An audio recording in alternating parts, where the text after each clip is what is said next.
All right, so my name is Barak. I'm from Growth Booster, and I want to speak with you about a marketing step that most businesses skip. And first of all, show of hands, who here has tried marketing in the past and it didn't really work? Okay. I believe all hands should be up. I mean, it's something that is so common. And I spoke with a lot of business owners in the last 17 years about marketing. Some of them in this group. Any type of marketing, whether it is email marketing, content marketing, social media, Google Ads, designing a logo, or designing a brochure for your presentation, everything, and sometimes it didn't really work. And in most cases, when I was asking, okay, what exactly did you do? What did you offer on that promotion or something like that? They don't know. That's the marketing company. Okay, or if I did see it, if something I could see, it was not really up to par. So then I was like pulling the strings a little bit, and what's happening here is, first of all, they believe that this is something that the marketing company taking care of. Okay, so for them it was like it was done. It reminds me, my little kid. I have an 11 years old, cannot resist sweets. So if I take him to a buffet, let's say all-inclusive in Cancun or something like that, and ask him, okay, did you eat? Say, yeah, I ate a lot of food and I'm full. And then when I ask him what exactly you ate, it's like cakes and croissants and stuff like that. This is something that is very common because it's kind of like a check mark on, hey, I tried that, but there are different levels of doing things. And what's going on is that when you are going to a provider, he's a builder. He'll do what's needed. You want the social media campaign, they'll do the social media campaign. Because builder, they build. Architects define. And that's kind of like the big difference here. Because when you go to let's say, build a home, you don't go to a contractor and say, okay, well, do what you want. You know, you have the lot here. No, you don't do that. You go to an architect to survey the land, to make sure that nothing will sink, to adjust it to your custom needs as a family, to get all the materials and so on. And then you take that plan and you give that to the contractor and say, okay, can you implement that? Can you build it? That's basically the difference.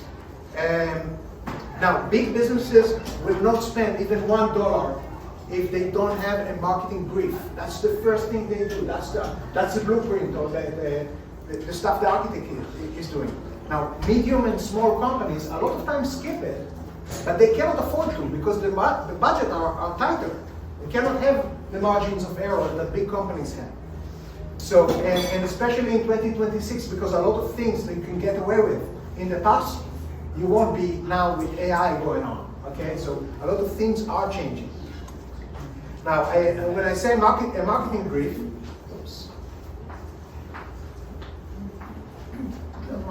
okay, when I say a marketing brief, I'm talking about really researching the audience well, so that you understand exactly what's going on in their mind, what words they use, what words they want to avoid, for the same thing. It might be different than what you have. The competitors' landscape, the marketplace, the trends, and therefore from that you derive the colors, the fonts, and everything else that you need. But also, what makes you unique, what you can do that the market needs, that nobody else offers, that can make you different. Because that's the whole thing. And that's the one thing that you can give away to any provider to do that. If you don't do that, it is basically like going into an Uber and saying, hey, drive fast, without giving them the address. Now, two things are sure going to happen. You're going to move, you're going to pay the fare.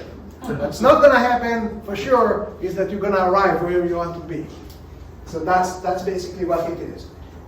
Now, I mentioned marketing brief. A big part of it is branding. In simple words, branding is the art of differentiation. When I say differentiation, I'm not talking about just colors and logos and all sorts of things like that. And a lot of businesses are just resorting to cliches. Like, okay, we have great customer service, we've been around, we do things better. Those are cliches. If somebody can take your website and slap your competitor's name on it and it can fit, that's not differentiation. Okay, so differentiation has to be substantial, something that nobody else does. In marketing terms, different is better than better. When you are better, when you say that you are better, you basically you're just you're still in the same category, so you are actually promoting the category. And eventually everybody says that they are better because nobody will say, hey, we are worse, but take us, something like that. And then people will just default to the cheapest option. That's what's going on. So now, you have to create your story. You have to define your story. If you don't define the story, the marketplace will define it for you. And usually you'll just be another option. Now, talking about branding, marketing, selling, branding is like selecting the seeds, whether they are good seeds or bad seeds that will never germinate, whether they are tomato seeds or cucumber seeds. Thank you. And then marketing is spreading the seeds, and selling is harvesting the results. And a lot of businesses have problem with the last stage just because they never did the first stage or did it poorly. Now, it is now your choice. You can go, there are a lot of very good providers. There are very good marketing companies. You can go and they do a lot of things, but in most cases, this is just going straight to the builder and asking them to do something what they think.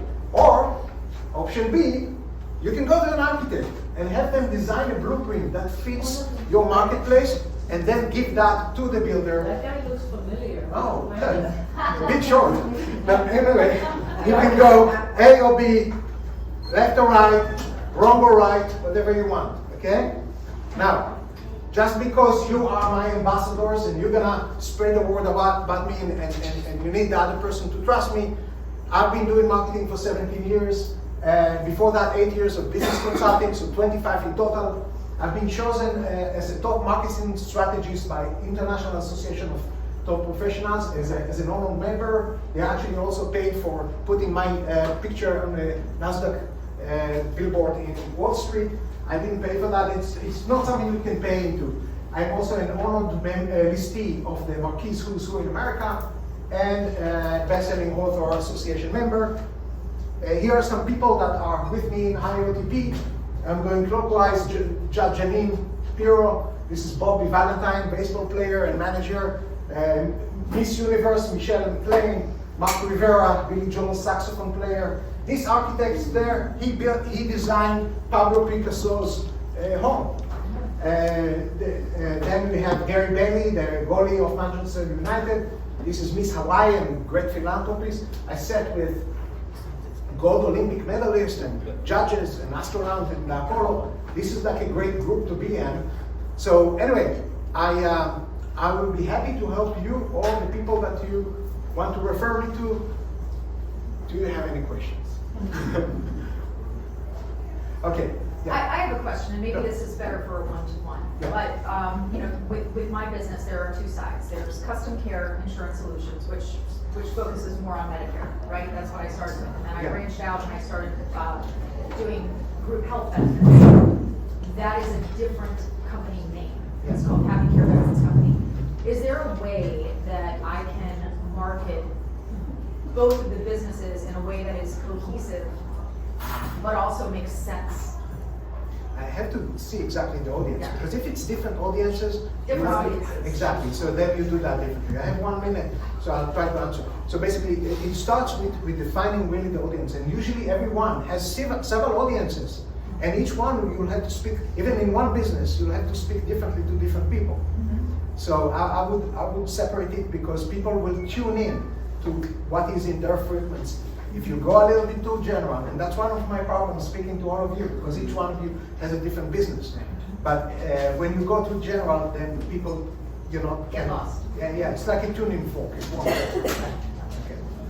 I think I'm done with the time. That's my lovely family, my wife, guys, my kids, Adam, Ethan, and Lara, 15, 11, and 10.